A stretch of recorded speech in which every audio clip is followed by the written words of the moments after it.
स्वाति रायना। इस शो में हम आपको बताएंगे बाजार में आज का पूरा एक्शन, साथ ही अगले हफ्ते के लिए क्या बनाए आप बाजार में स्ट्रैटेजी, और आपकी आगे की तैयारी कराने के लिए शो में शामिल हो चुके हैं जी बिजनेस के मैनेजिंग एडिटर अनिल सिंह भी। अनिल जी, बहुत स्वागत है आपका शो में।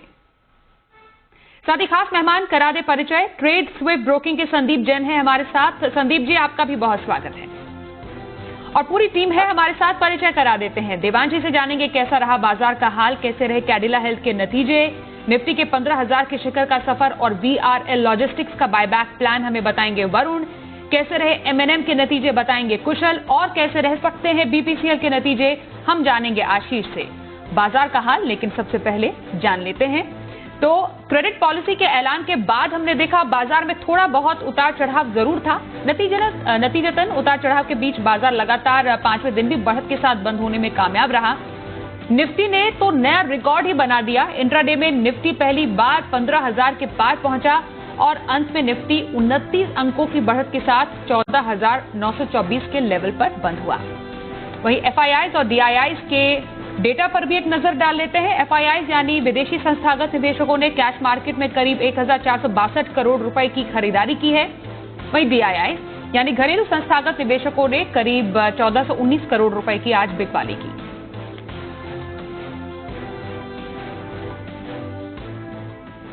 और एडिटर स्टेक के लिए अनिल जी का रुख कर लेते हैं। अनिल जी, बाजार तो हैरान कर रहा है, नई ऊंचाइयों पर नई ऊंचाइयां जो बाजार बना रहा है, और आज तो हमने देखा बैंक निफ्टी ने पूरे बाजार को संभाल ही लिया।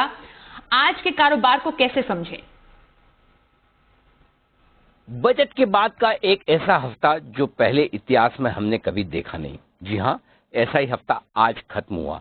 लगातार 5 दिन भारतीय बाजारों ने तेजी की और रिकॉर्ड पे रिकॉर्ड बने, और आज ऐसे रिकॉर्ड बने जो पहले कभी हमने देखे नहीं। पहली बार इतिहास में निफ्टी 15,000 के पार निकला, सेंसेक्स 51,000 के पार निकला, और बैंक निफ्टी न सिर्फ 36,000 बल्कि 36,500 के भी पार निकला। तो दमदार शुरुआत हुई। खुलते ही भारतीय बाजारों ने बड़े रिकॉर्ड बनाए।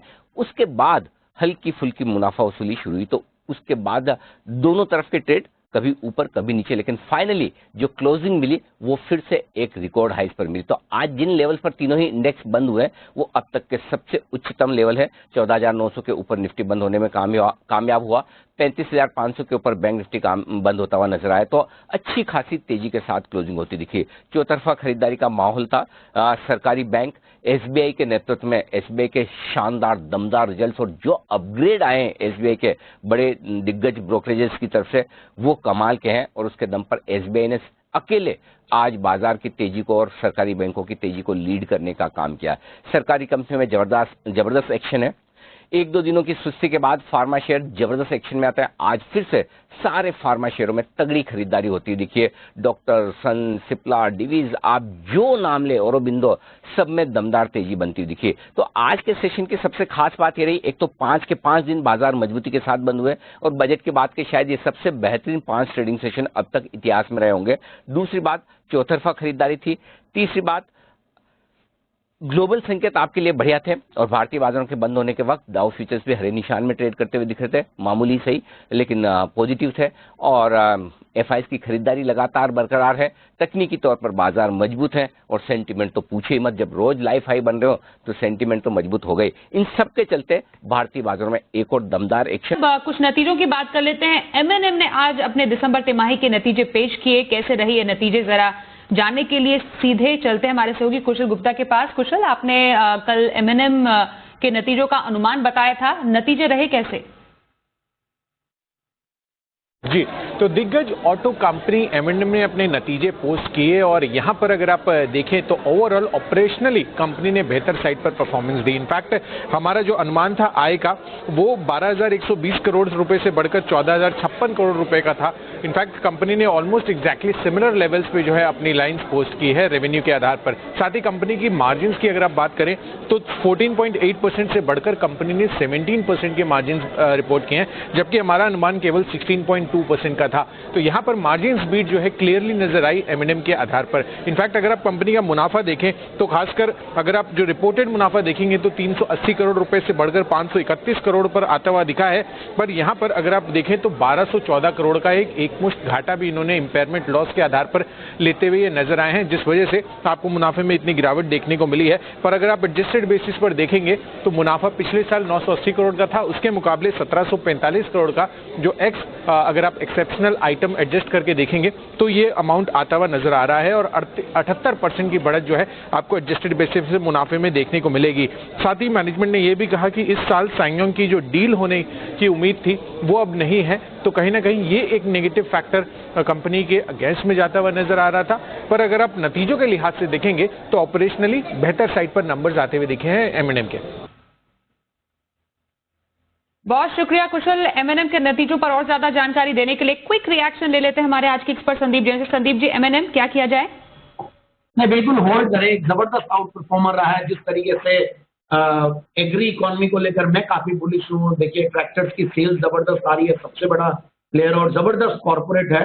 और ठीक है, एक दो नेगेटिविटी थी सांगयोंग को लेकर था, बट मुझे लगता है जिस तरीके के मार्जिन्स जो बड़े हैं और जिस तरीके का परफॉर्मेंस है, मुझे लगता है आने वाले दिनों में बिल्कुल ये बहुत अच्छा और परफॉर्म करेगा। जिन्होंने ले रखा है वो होल्ड करते हैं। तो M&M जिन्होंने ले रखा है उन्हें होल्ड करने की सलाह संदीप जैन की। आगे बढ़ते हैं, सोमवार को आएंगे BPCL के नतीजे, क्या कहता है अनुमान, समझते हैं हमारे सहयोगी आशीष। आशीष बताएं। देखिए, कंपनी के नतीजे कमजोर देखने को मिलेंगे। तिमाही दर तिमाही अगर आप देखें तो कंपनी के कारोबार में रिकवरी तो आई है, जिसके चलते हम मान रहे हैं कि कंपनी का जो आय है उसमें आपको 24% का इजाफा देखने को मिलेगा। लेकिन क्रूड की कीमतों में जो इजाफा आया है वो पूरी तरीके से ग्राहकों को कंपनी ने पास ऑन नहीं किया, जिसके चलते इनके कामकाजी मुनाफे में अगर आप देखें तो 6.5% की गिरावट देखने को मिल सकती है और इनके मार्जिन 7.7% से घटकर करीब 5.8% रहेंगे। मुनाफे में करीब 10% की गिरावट देखने को मिल सकती है। करीब 2020 करोड़ के आसपास रहने का अनुमान है कंपनी का मुनाफा। लेकिन जीआरएम्स पर भी नजर रखनी होगी। $2.5 से लेकर $4 के आसपास जीआरएम्स एक्सपेक्टेड है। कुल मिलाकर देखा जाएगा तो नतीजे हल्के कमजोर नजर आएंगे। लेकिन निजीकरण को लेकर, प्राइवेटाइजेशन को लेकर मैनेजमेंट की कुछ कमेंट्री आती है तो बड़ा पॉजिटिव हो सकता है, लेकिन नतीजे अगर आप देखें तो कमजोर आएंगे।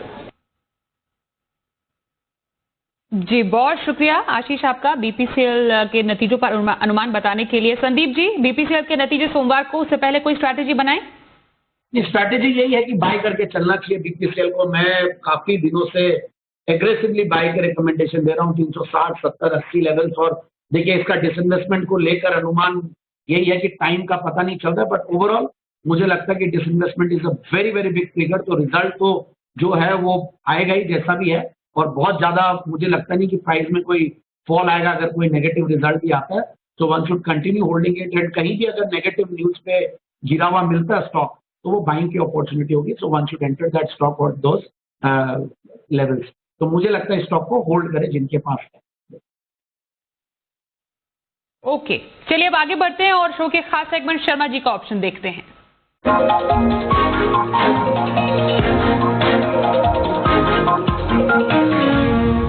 HDFC सिक्योरिटीज के VK शर्मा हमारे साथ फोन लाइन पर है। सर, आपका एक बार फिर से स्वागत है। बहुत शुक्रिया आपका समय निकालने के लिए हमारे लिए। बताएं, अब सोमवार के लिए दर्शकों को कौन सा बम्पर कमाई का ऑप्शन बताएंगे? दो ऑप्शन लेकर आया हूँ हमेशा की तरह, लेकिन पहले ये बता दूं कि आज मैं आपसे योगेश्वर धाम उत्तराखंड से बोल रहा हूँ, और आपको और आपके सभी दर्शकों को भगवान शिव की अनुकंपा आप सभी पर बनी रहे, ये प्रार्थना है। अब मैं दो जो स्टॉक बोल रहा हूँ उनका एक है जिंदल स्टील और दूसरा है अल्ट्राटेक सीमेंट। दोनों स्टॉक अच्छे हैं लेकिन काफी दिन से बढ़ चुके हैं, तो मैं बता तो दूं, लेकिन मेरा उतना कन्विक्शन इस बढ़े हुए मार्केट के अंदर नहीं है।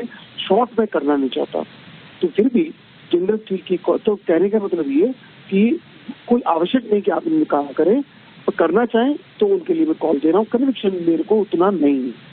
फरवरी की 310 की कॉल जिंदल स्टील की खरीदी जा सकती है 15 रुपए पे, स्टॉप लॉस 12 और टारगेट रहेगा 21 रुपए।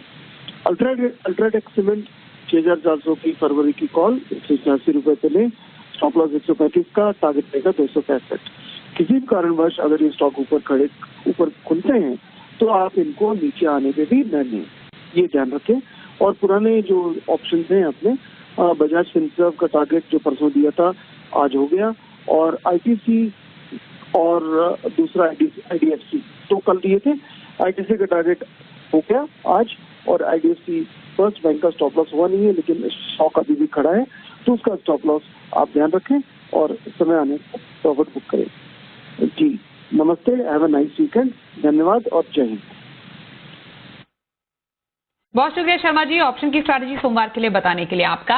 आइए अब जानते हैं सोमवार को बाजार पर क्या स्ट्रैटेजी बनाए। सीधे अनिल जी के पास चलेंगे। अनिल जी, अब नया हफ्ता सोमवार को बाजार के लिए अहम संकेत कौन से होंगे और निफ्टी बैंक निफ्टी के किन अहम लेवल्स पर नजर रखनी चाहिए?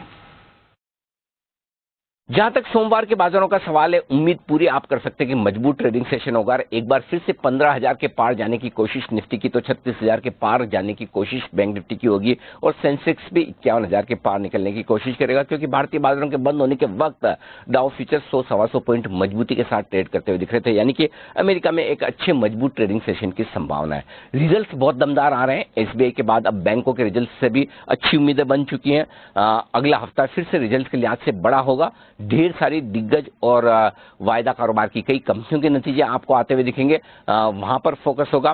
फ्लोज मजबूत है, एफआईएस की खरीदारी है ही, ग्लोबल मार्केट्स मजबूत है, ट्रेंड स्ट्रांग है, सेंटीमेंट शानदार है, और बाजार की रेंज धीमे धीमे ऊपर की तरफ शिफ्ट होती हुई दिख रही है। तो अब कल के लिए आपको जो बाजार पर मजबूत सपोर्ट नजर आएगा वो है सोमवार के लिए जो मजबूत सपोर्ट होगा वो 14,800 14,850 की रेंज में बाजार को मजबूत सपोर्ट होगा। एक बार फिर से 15,000 को पार करने के बाद 15,075 15,150 की तरफ बाजार बढ़ते हुए नजर आएंगे। बैंक निफ्टी का जहां तक सवाल है, 35,000 के आसपास बैंक निफ्टी अब मजबूत सपोर्ट लेगा, और ऊपर की तरफ 36,000 को पार करने के बाद 36,500 के आसपास जाने की कोशिश बैंक निफ्टी की भी हो सकती है। तो ओवरऑल मूड माहौल पॉजिटिव है, ट्रेंड पॉजिटिव है, और हर गिरावट में खरीदारी की स्ट्रेटेजी सही पड़ती हुई दिख रही है, और उसी के साथ बाजार में अब भी बने रहना चाहिए। दिग्गजों के अलावा मिड कैप और स्मॉल कैप शेयरों के नाम रहेगा अगला हफ्ता, वहां पर एक्शन भरपूर होगा, वहीं पर मौके ट्रेडर्स के लिए ज्यादा भी होंगे।